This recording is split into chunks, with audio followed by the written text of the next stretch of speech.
I think it's a relatively safe bet that this is Sam's room. There's paper in there. Let me see it. Assholes. I was gonna say, oh, we could grab that tape, but I it was empty. It's a Super Nintendo tape. I see it already. Ah, here we go. The Bratmobile. Cool schmool. Maybe this is the tape. And then the other tape was a second tape, like a mixtape she made her or something.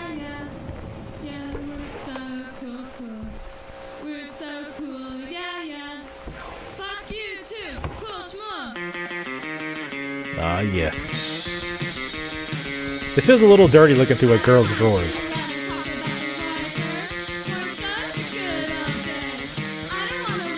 Again, I can't really let that play a whole lot because, you know, content ID matches, haha.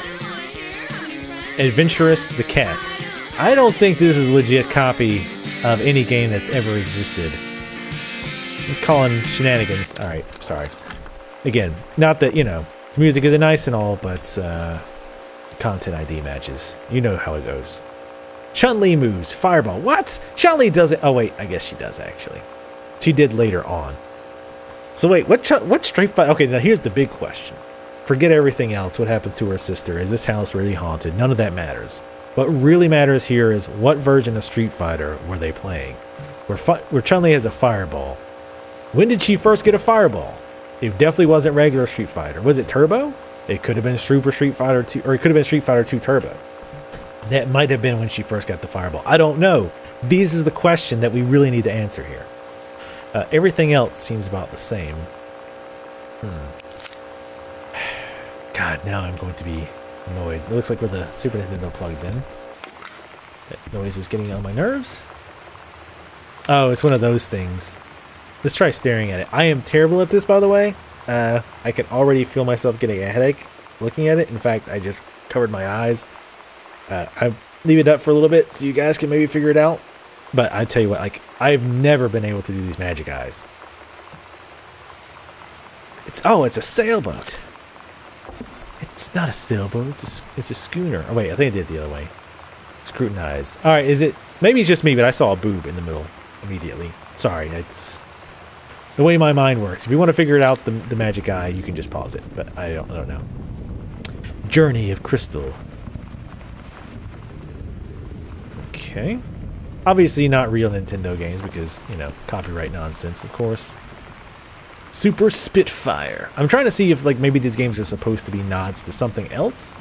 But even as kind of old school game more, I'm not quite sure what it could be nods to. What is this? Oh, it's the fly sticker. So yeah, she definitely seems kind of the rebellious, punk listening teenage girl to me. Yep. Definitely starting to suspect she might be the one that's a lesbian, maybe. Is that Debbie Gibson? It's hard to tell. I haven't had that much to drink, Jodie Foster. How many fingers am I holding up? You better not be reading my secret diary again. Here you go, Mitten. Have some pate. Gross. Meow. Oh, Kim Basinger. Hey, is that Nev Campbell? I had the biggest crush on Nev Campbell forever. That's the only reason I watched Party of Five, was Nev Campbell. I'm not even sure if that's her. That doesn't seem like the right time span. Well, maybe it is. Shit, I don't know. Oh, Jodie Foster, you so silly. We'll have to figure out what her combination is, so we can bust in and see all her private stuff. I want to believe. The old famous thing from X-Files, poster from X-Files. Grab Steggy? Stelly? Steggy is the name. Don't wear it out. Okay. We'll put Steggy back. Smother Steggy. Where's that option? You've seen too much, Steggy. Oh, this would be awesome. Oh, I would love to have a bed like this with windows like right over so when it rains. That would be awesome. Again, always finding the light like near last. Another Dr. Jitters. I like that you can put things back. You don't just throw them everywhere. I mean, I do it anyway sometimes, but the option's there. Groove. Exclusive. AIDS in Africa. I got the AIDS down in Africa. I don't think that's how that song goes. Soul Asylum Live, Eddie Vedder, Weezer. Oh, Eddie Vedder, remember when you were relevant? Those were the days, man. Veruca Salt, Wants It Now. Max and Martine, wanted for the murder of Straight Edge. Oh god, Straight Edge, remember when that was a big thing? Well, not even a big thing, but it was a thing. Here's her lip balm. Oh, wow, sorry. Sorry, drawer. Eraser. Is there anything in there? It looks suspicious. The Brother 150. Of course it's a Phaedrus. New for 1965. This is the one me and my dad are building. Wanna go for a ride when it's done? I don't know whose handwriting that is. Here's the exciting new Brother 150. A bike with speed, style, and impressive get up and go. The Brother 150's reliable 4-stroke engine produces speeds that will surprise you. The 2.5-gallon tank provides the ability to ride for long distances. I don't know if that's her writing or not. Read the slip. Name, Samantha Greenbrier. Year 11, I think? Teacher, Fletcher. Period 5. Subject, Shop 1. Assignment, metalworking, engraving. C-. Note, not a challenging assignment. Metal plaque for family portrait. Reasonable subject, but not complex. When I said that mom and dad should be replaced with parents' names, I did not mean just add them underneath. Ah. Acceptable leveling on edges. Show more pride in work. So so now that explains that picture frame at the bottom of the stairs is she wrote them in there. So she's in 11th grade, which for those non-American folks, that would make her about 16, 16 or 17 most likely. At least at the time this was done. And I tend to think she's probably not much older than that.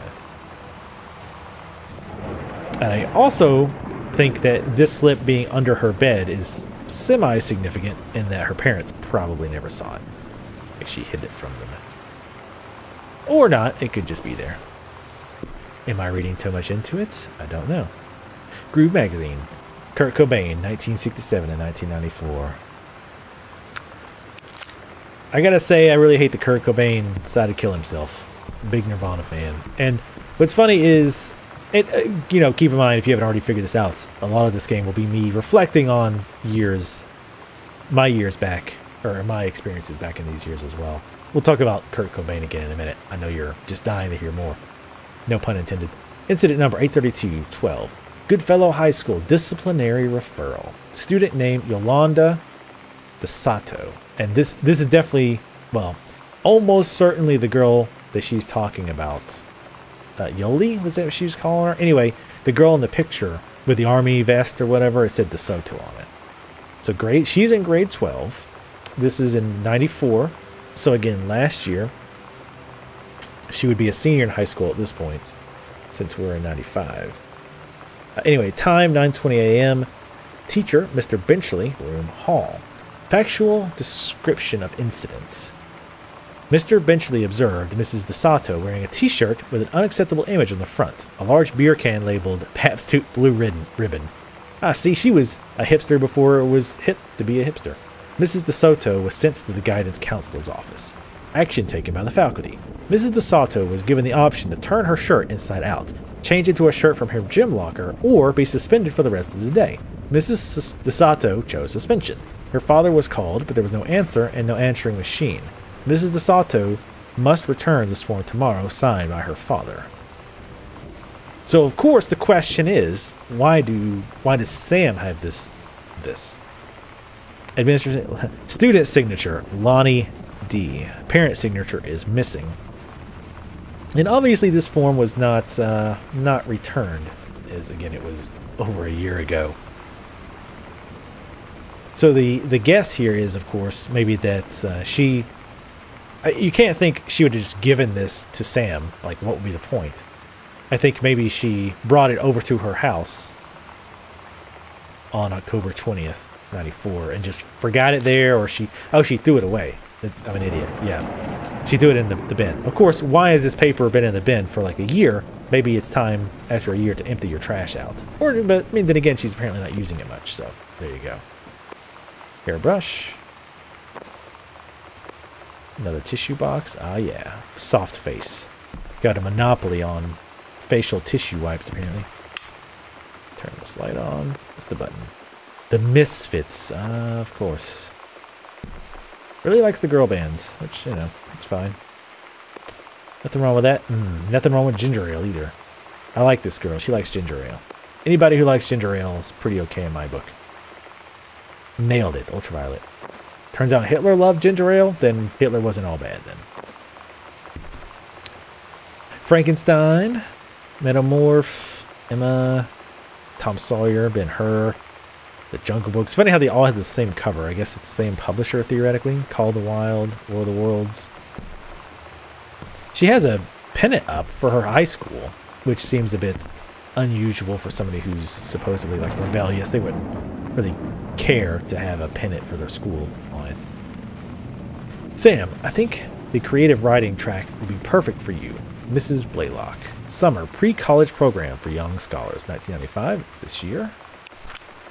Reed College, one of the nation's most lauded private liberal arts and sciences universities, is proud to announce its 14th annual summer program for young scholars. This program invites students of grade 10 to 11 to attend lectures, workshops, and discussions covering a wide variety of intellectual pursuits. By focusing on small group sessions and close faculty-student interactions, the program encourages young minds to thoroughly explore areas of growth and enrichment as they approach the threshold of higher education.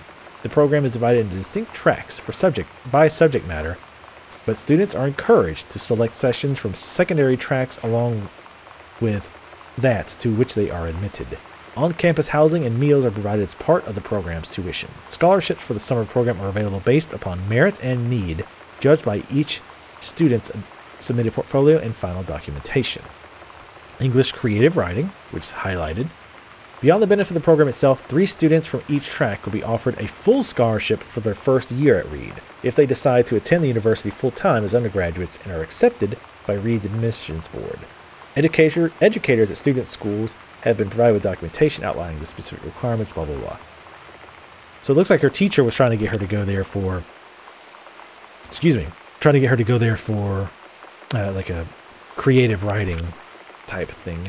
So she wants to be a writer as well, just like Poppy. Just like her father, except a good writer, huh? Am I right? Am I right? All right. Alright, just one second, folks. Okay, folks, I am back. I apologize. And again, I do want to apologize again if my commentary has not been very good so far. I'm not feeling the best of the whole time. I'm having a really bad headache today, and I was kind of hoping it'd go away once I started recording, but it has not. So anyway, so she does. It looks like she's into artsy types of stuff, and sounds like she wants to be a creative writer as well, just like her dad. Well, a writer like her dad, but not like a writer like, you know what I mean. Anyway, it runs in the family. The writing this. What is this? Crab board game. Got your number? Are you going to the dance with anyone? Who's got a crush on you? Wow, I think I remember there was an old board game like that. It was aimed at girls. It had something to do with like calling a number and getting a boy to go to a dance with you or something like that. Something kind of silly. What's this? There we go. The King's Labyrinth, Chapter 2, Fraying Threads. Captain Allegra, still in her flowing skirt and sturdy jerkin, descended the single shining thread onto the lower cavern of the labyrinth. She and the first mates, on their own now, grew closer to their goal, the throne room of the dead immortal king of the island. The first mate slid down the line onto the stone floor. She swept chalky bone dust from the front of her canvas trousers and looked up at Allegra. The silken thread, nigh unbreakable thanks to the enchanted moss that inhabited the island, trailed behind, leading their way back to the entrance. From further into the labyrinth, a moaning began to echo. The moaning grew louder and clearer. It turned into words from some ancient language that they could not understand. The king's cursed voice. The hairs on Captain Allegra's arms stood on end. She looked back at the first mate, whose eyes remained locked in the blackness of the passage for a moment too long before noticing the captain's gaze. The first mate nodded silently ahead. Following the king's ghostly song deeper and deeper into the labyrinth, they came upon a rocky gap spilling forth otherworldly blue light. The great basin of the dead king's throne room lay below. Skeletal in rotten robes, the king was hunched over the blue orb, topping his royal scepter. Shadows of his bony fingers danced on the walls like ghouls. As he sang, wailing souls flowed into one flowed in one by one through the cracks in the cave walls, pulled into the orb, causing it to glow brighter and brighter.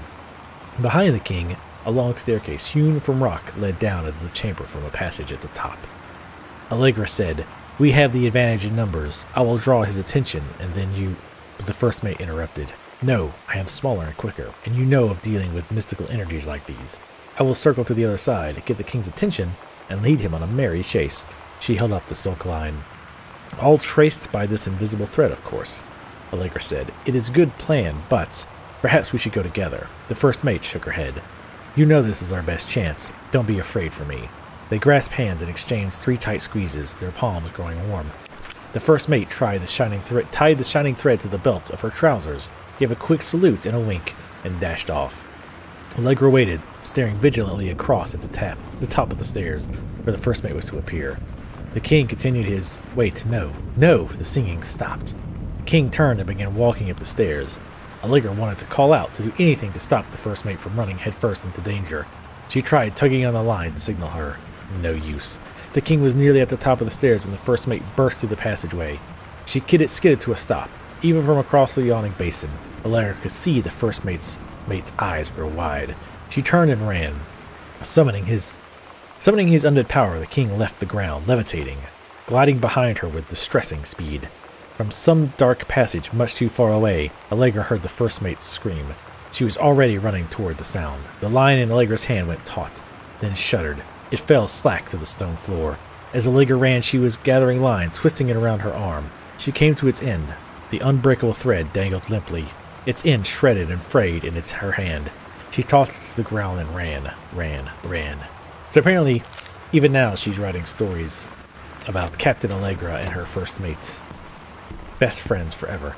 Man, Sam had this like since the 4th grade. Oh wow. Yes. That is an 80s Trapper Keeper if I've ever seen one. Holy shit. Grab the book. Holy Bible. Gonna guess she probably didn't read that much. Oh, wait. Grab the plaque. Samantha. S is for special. A is for adorable. M is for merry.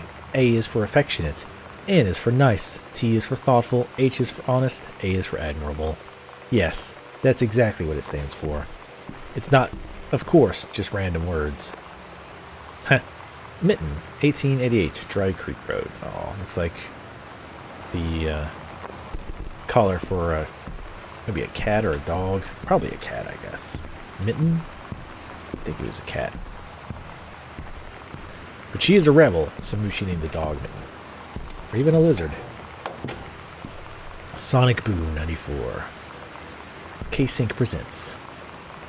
The Danny Hall. Yes, Offspring. Buffalo Tom. Mighty Mighty Boss Tones. Remember when people cared about them? Those were the days. Lisa Loeb. Wow. Is going back. So we've got 2. No, this is the only combination. I think we had 2 combinations we had to worry about. But is it 2?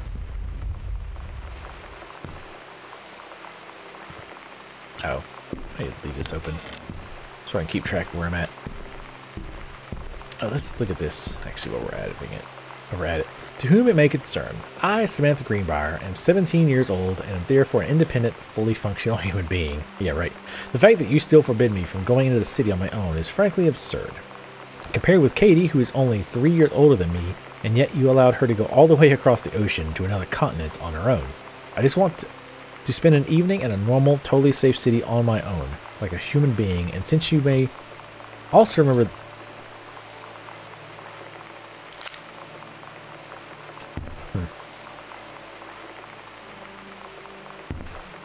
Keep hearing noises.